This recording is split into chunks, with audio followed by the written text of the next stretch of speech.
brought to you by Palvi Agrico. आता शेतीसाठी जे काही लागणार ते घरपोच मिळणार, तेही मोबाईलच्या एका क्लिकवर. महाराष्ट्रातल्या महापालिका निवडणुकांमध्ये आतापर्यंत 67 उमेदवार हे बिनविरोध निवडून आलेले आहेत आणि याबद्दल ऑलरेडी भाजप आणि शिवसेनेने त्यांचा जल्लोष सुद्धा करायला सुरुवात केलेली आहे की त्यांच्या सोशल मीडिया हँडल्सवरनं कसं निवडणूक होण्याच्या आधीच आपले उमेदवार हे कसे जिंकून आलेले आहेत याबद्दल त्यांचा प्रचार सुद्धा सुरू झालेला आहे। ह्याच्यामध्ये सर्वाधिक प्रमाण हे खरं तर कल्याण, डोंबिवली, ठाणे या सगळ्या पट्ट्यांमधून येते। महाराष्ट्रातल्या इतरही महापालिकांमध्ये काही ठिकाणी अशी स्थिती पाहायला मिळालेली आहे।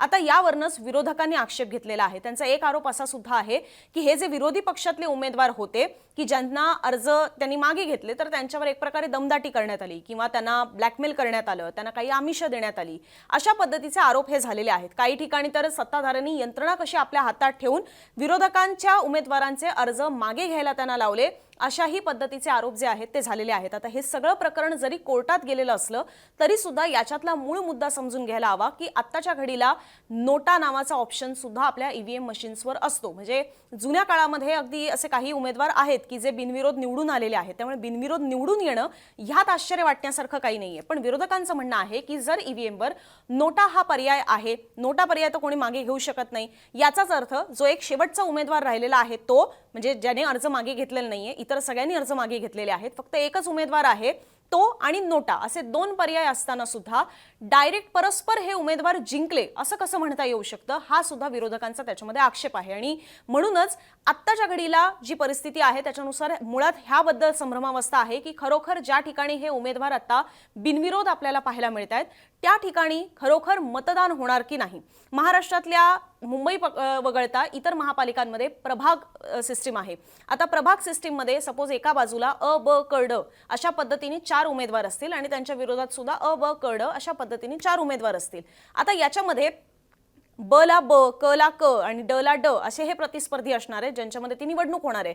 पण अ नावाचे दोन्ही बाजूचे जे उमेदवार असतील त्यांच्यामध्ये आता एक प्रकारे स्पर्धाच नाहीये, कारण की इकडच्या अ ने माघार घेतलेली आहे, त्यामुळे दुसऱ्या बाजूचा जो अ आहे तो एक प्रकारे बिनविरोध आलेला आहे। त्यामुळे आता तिकडे मतदारांना मतदान करायलाच स्कोप राहणार नाहीये, कारण तिथली निवडणूकच होणार नाहीये, अशा पद्धतीचा सगळा एक भ्रम झालेला आहे। तर मुळात नेमके हे राज्य निवडणूक आयोगाचे नियम काय सांगतात का, या म्हणजे ज्या ठिकाणी कोणीही जर प्रतिस्पर्धी नसेल, एकच उमेदवार राहिलेला असेल तर त्या ठिकाणी खरोखर मतदान होतं का, नोटाचा पर्याय असताना सुद्धा अशी प्रोव्हिजन ही सगळ्या कायद्यांमध्ये आपल्याला पाहायला मिळते का, या सगळ्या संदर्भातली माहिती जी आहे ती आपण आता समजून घेणार आहोत। आता त्यातला पहिला मुद्दा, राज्य निवडणूक आयोग सध्या ही निवडणूक जी आहे ती कंडक्ट करते, ते ती ही प्रक्रिया सगळी राबवतात। आता राज्य निवडणूक आयोगाचीच एक अधिकृत वेबसाईट असते, ज्या वेबसाईटवर महापालिका निवडणुकांसंदर्भात तुम्हाला असलेल्या प्रत्येक प्रश्नांची उत्तरं दिलेली असतात, ज्याला फ्रिक्वेंटली आस्क्ड क्वेश्चन्स म्हणतात, वारंवार विचारले जाणारे प्रश्न। याच्यामुळे काय होतं की ज्यांना कायद्यातली किचकट भाषा समजत नाहीये किंवा ज्यांना ती जड जाते, तर अशा लोकांना किंवा जे साधारणतः आपल्याला एक निवडणूक लागल्यानंतर बेसिक प्रश्न जे पडत असतात या सगळ्या संदर्भातली सोप्या शब्दात माहिती लिहिलेली असते। त्याच्यामध्ये कुठल्याही कायद्यामध्ये अशी अशी अट आहे, अशी अशी तरतूद आहे, अशी अशी भाषा आहे कायद्याची, हे वापरलं जात नाही। तर अगदी सोप्या शब्दांमध्ये आपल्या नेहमीच्या बोलण्या चालण्यातल्या शब्दांमध्ये भाषेमध्ये त्याची उत्तरं दिलेली असतात। त्यावेळेला जेव्हा हीच माहिती मुंबई तकने ॲक्सेस केली, अर्थात ती पब्लिक डोमेनमध्ये आहे, कोणीही जाऊन ती पाहू शकतं, मुंबई तकने ठरवलं की याबद्दलची माहिती तुमच्यासमोर आणावी, जेणेकरून ज्या ठिकाणी उमेदवार एकही नसणार आहे म्हणजे एकच शिल्लक राहिलेला असणार आहे, त्याचे कोणी प्रतिस्पर्धी नसणार आहे, त्या ठिकाणी नेमकं होणार काय। आता ही ती माहिती आहे की ज्याच्या ठिकाणी हे जे FAQ वाला पूर्ण पेज आहे त्याच्यामध्ये 87व्या पानावर ही सगळी माहिती देण्यात आलेली आहे, ज्याच्यामधला पहिलाच मुद्दा आहे तो म्हणजे बिनविरोध निवडणूक। त्याच्या खाली बिनविरोध निवडणुकांसंदर्भातल्या असलेल्या सगळ्या प्रश्नांची उत्तरं देण्यात आलेली आहेत। त्यातला दुसरा प्रश्न जो आहे त्याच्यात आपलं एक उत्तर दडलेलं आहे। त्यात प्रश्न असा आहे की उमेदवार बिनविरोध निवडून आल्याचं केव्हा आणि कसं घोषित केलं जातं, अशी घोषणा करण्याचा अधिकार हा नेमका कोणाला आहे। त्यात त्यांनी सांगितलेलं आहे उमेदवारी मागे घेण्याच्या अंतिम मुदतीनंतर एकच उमेदवार जर शिल्लक राहिला असेल तर त्याबाबतचा अहवाल हा राज्य निवडणूक आयोगाला सादर करण्यात येतो। आयोगाची मान्यता प्राप्त झाल्यानंतर निवडणूक निर्णय अधिकारी त्याबाबतची घोषणा करतात। सो बेसिकली ज्या दिवशी आता म्हणजे आपल्याकडे अर्ज मागे घेण्याची जी शेवटची तारीख असते त्या दिवशी आपल्याला समजतं की नेमकं चित्र काय आहे, कुणी अर्ज मागे घेतलेले आहेत, त्यामुळे आता शेवट तिकडे किती उमेदवार आहेत रिंगणात हे आपल्याला समजतं. त्यात महाराष्ट्रातल्या या महापालिकांमध्ये 67 ठिकाणी असं झालेलं आहे की केवळ एकच उमेदवार राहिलेला आहे, बाकी सगळ्यांनी अर्ज मागे घेऊन टाकले. मग भले ते राजकीय पक्षांचे असतील किंवा अपक्ष असतील किंवा आणखी कोणीही असेल, पण त्या सगळ्यांनी उमेदवार आपले मागे घेतलेले आहेत आणि केवळ एकच राहिलेला आहे. आता अशा परिस्थितीमध्ये तिथले जे निवडणूक निर्णय अधिकारी असतात ते याबाबतचा अहवाल जो आहे तो राज्य निवडणूक आयोगाकडे पाठवत असतात. आयोग त्याबद्दलची त्यांची काय शहानिशा करायची असेल ते करत असेल आणि त्याच्यानंतर आयोग ठरवत असतं की हा उमेदवार बिनविरोध निवडून आलेला आहे. याबद्दल इतरही अनेक मुद्दे आहेत, म्हणजे जी अनामत रक्कम दिलेली असते त्याचं काय होणार वगैरे वगैरे. पण आपल्या साठीचे जे महत्त्वाचे मुद्दे आहेत त्यातला एक प्रश्न क्रमांक 6 जो आहे तोही इथे वाचून दाखवायला हवा. त्याच्यात विचारलेला आहे, उमेदवार बिनविरोध निवडून आला असेल तर त्यास प्रमाणपत्र केव्हा दिलं जातं. त्याच्यावर उत्तर दिलेलं आहे, उमेदवार बिनविरोध निवडून आल्याचं निवडणूक निर्णय अधिकारी यांनी जाहीर केल्यानंतर लगेचच त्याबाबतचं प्रमाणपत्र हे उमेदवारास दिलं जातं, अशी स्पष्ट माहिती याच्यामध्ये देण्यात आलेली आहे. याच्यामधला एक आणखीन शेवटचा सुद्धा प्रश्न जो आहे तोही समजून घ्यायला हवा. त्याच्यात विचारलेलं होतं की उमेदवार बिनविरोध निवडून आला असेल तरीही निवडणूक लढवणाऱ्या उमेदवाराची यादी प्रसिद्ध करणं हे आवश्यक आहे का. तर त्यांनी त्याच्यातही म्हटलेलं आहे की हो, निवडणूक लढवणाऱ्या उमेदवारांची यादी ही विहित नमुन्यात प्रसिद्ध करणं हे बंधनकारक आहे. निवडणूक लढवणारा एकच उमेदवार यादीनुसार शिल्लक असल्यामुळे त्यास बिनविरोध निवडून आल्याचं जाहीर करण्यात येतं. याचाच अर्थ हे शेवटचे जे 2 प्रश्न आपण पाहिले त्याच्यातनं हे स्पष्ट होतंय की परत तिथे कुठल्याही पद्धतीचं निवडणूक होणार नाही, तिथे मतदान होणार नाही.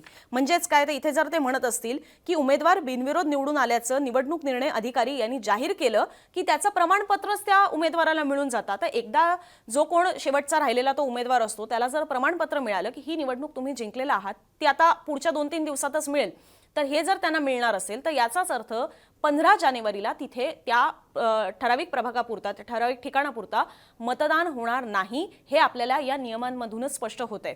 मुंबई तकने याचबद्दल जे बिनविरोध निवडून आलेले उमेदवार आहेत त्यांच्यापैकी सुद्धा काहींना संपर्क करण्याचा प्रयत्न झाला, ज्याच्यातल्या एकाने माहिती दिलेली आहे, नाव न सांगण्याच्या अटीवर, पण मुळात ती माहिती महत्त्वाची ठरते. त्यांनी माहिती दिलेली आहे की ही जे प्रमाणपत्र आहे हे अजून त्यांना मिळालेलं नाहीये निवडणूक आयोगाकडनं. अर्ज मागे घेण्याची शेवटची तारीख होती 2 जानेवारी. 2 जानेवारी नंतर आता हे चित्र स्पष्ट आहे, आज जवळपास आता 5 जानेवारी आहे. 3 दिवस उलटल्यानंतर सुद्धा जरी त्यांच्या पक्षांकडनं हे जाहीर करण्यात आलेलं असलं की हे विजयी झाले आहेत, हे आता नगरसेवक झालेले असले, तरी सुद्धा ते जिंकल्याचं प्रमाणपत्र अजूनही या उमेदवारांना आयोगाकडनं देण्यात आलेलं नाहीये. पण या माहितीनुसार ते लगेचच देण्यात येतं हेही स्पष्ट होतंय. आणि जे आम्ही उमेदवारांना विचारलं त्याच्यानुसार सुद्धा त्यांनी सांगितलेलं आहे की आम्हाला ते पुढच्या 2 ते 3 दिवसांत मिळेल. कदाचित यामागचं एक कारण असू शकतं की मधल्या काळामध्ये शनिवार रविवारची सुट्टी सुद्धा आलेली होती, म्हणून कदाचित ती प्रशासकीय कामकाज ते झालेलं नसेल. पण मूळ मुद्दा हा की 15 जानेवारीच्या आतच ह्या उमेदवारांना ते जिंकल्याचं प्रमाणपत्र एक प्रकारे मिळणार आहे. याचाच अर्थ ही गोष्ट स्पष्ट होते की त्या ठिकाणी कुठलीही निवडणूक होणार नाही. आता जो मुद्दा विरोधकांकडून उपस्थित करण्यात येतोय तो म्हणजे नोटाचा. बेसिकली ईव्हीएम मशीन्सवर जरी बाकीच्या सगळ्या उमेदवारांनी माघार घेतलेली असली तरी सुद्धा तो जो शेवटचा शिल्लक राहिलेला उमेदवार आहे तो आणि खाली असलेला नोटाचा पर्याय हे तर तिथे असणार आहेत.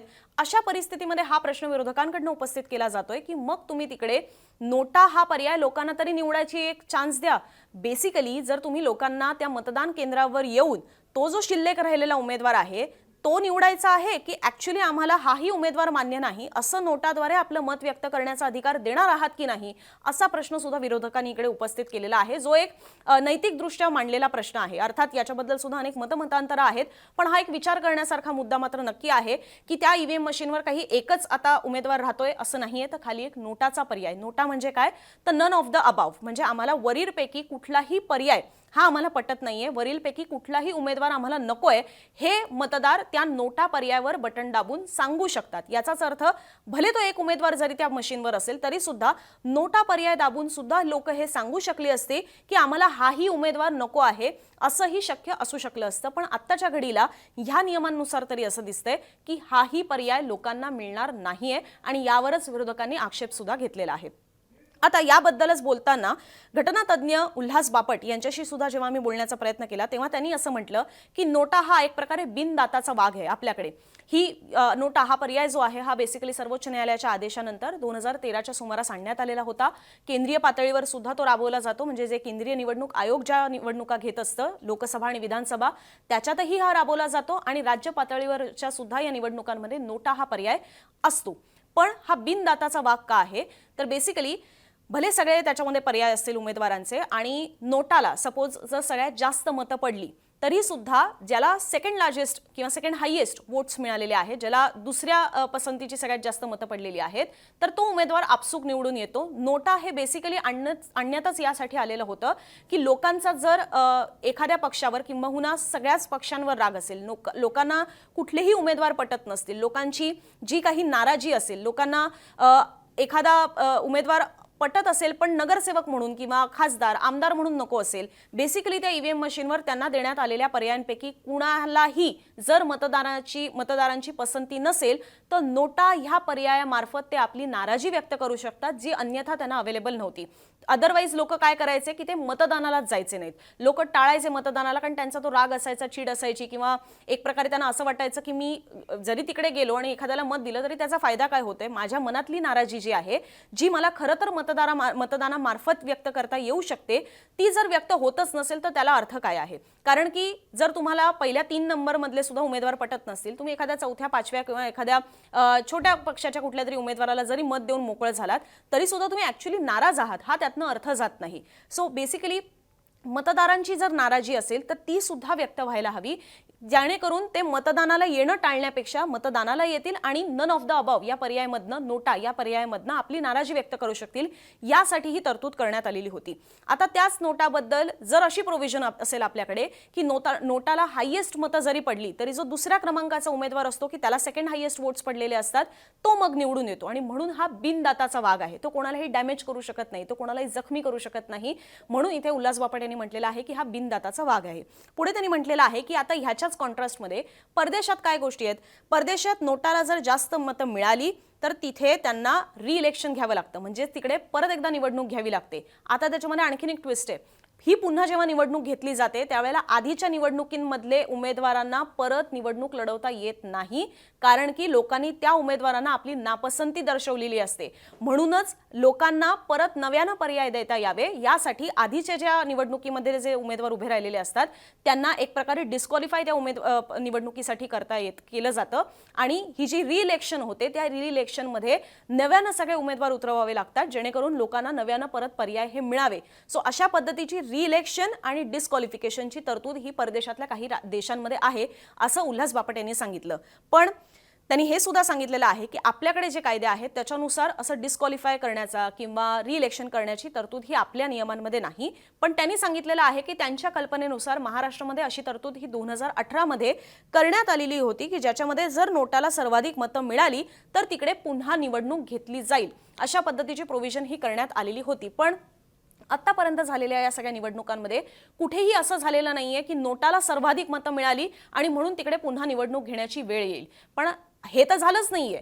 पण मुळात आत्ताच्या ज्या निवडणुका लागलेल्या आहेत तिथे जर लोकांना मतदानच करायचा अधिकार ठेवला नसेल, लोकांना मतदान करण्याची जर संधीच दिली नसेल तर ही गोष्टच कशी समोर येईल की जो एकमेव राहिलेला उमेदवार आहे तो की नोटा, लोक नेमकी कोणाला जास्त मतं टाकतायत हे लोकांना दाखवताच येणार नाहीये, हे दिसूच शकणार नाहीये आणि म्हणून सुद्धा यावर विरोधकांचा सगळ्यात जास्त आक्षेप असलेला आपल्याला पाहायला मिळतोय. तर ही सगळी झाली अगदी कायद्याची किंवा टेक्निकल बाजू, जी अगदी सोप्या शब्दात तुमच्यासमोर मांडण्याचा आमचा हा प्रयत्न होता. अर्थात या गोष्टींच्याच विरोधामध्ये आता विरोधक जे आहेत म्हणजे मनसेकडनं हायकोर्टामध्ये, उच्च न्यायालयामध्ये याचिका करण्यात आलेली आहे की जर अशा पद्धतीने विरोधकांचे उमेदवार असतील किंवा अपक्ष उमेदवार जे असतील ज्यांच्यावर एक प्रकारे दबाव टाकण्यात आलेला आहे असा आक्षेप जो विरोधकांचा आहे तर त्याबद्दल एक निष्पक्ष चौकशी व्हावी, ज्याचे अधिकार हे खरं तर परत एकदा राज्य निवडणूक आयोगाकडे असतात. पण विरोधकांचं म्हणणं आहे की हे आयोगाला न देता, कारण की आयोगावरच आमचा विश्वास राहिलेला नाहीये, त्यामुळे आयोगाला हे अधिकार न देता तुम्ही याबद्दल एक वेगळी समिती तयार करा किंवा वेगळी एक चौकशी तयार करा, जे त्याबद्दलची चौकशी करू शकतील अशी एक समिती तयार करा, असं सुद्धा विरोधकांचं म्हणणं आहे. तर आता ह्याबद्दल नेमकं उच्च न्यायालय काय निर्णय देतं हे सुद्धा बघायला हवं. अर्थात याच्यामध्ये अर्जन्सी कुठलीही कोर्टासमोर अजून मांडलेली नसल्यामुळे याबद्दलची अजून तारीख सुद्धा कोर्टामध्ये लागलेली नाहीये. पण ज्यावेळेला ती तारीख लागेल, कोर्ट त्यावर काय म्हणेल, काही आदेश देतं का, या सगळ्याबद्दल सुद्धा आम्ही तुमच्यासमोर नक्कीच त्याचं पुढचं जे व्हर्जन येईल ते ठेवू. तसंच विरोधकांचं जे म्हणणं आहे त्याही बद्दलचे त्यांची मतं किंवा त्यांच्या प्रतिक्रिया आहे तुम्हाला आमच्या चॅनलवर पाहता येतील. सत्ताधाऱ्यांचं सुद्धा याबद्दलचं जे मत आहे तेही तुम्हाला पाहता येईल. आणि याच सोबत याबद्दल जर राज्य निवडणूक आयोगाने त्यांची काही भूमिका समोर ठेवली तर तेही आम्ही दाखवू.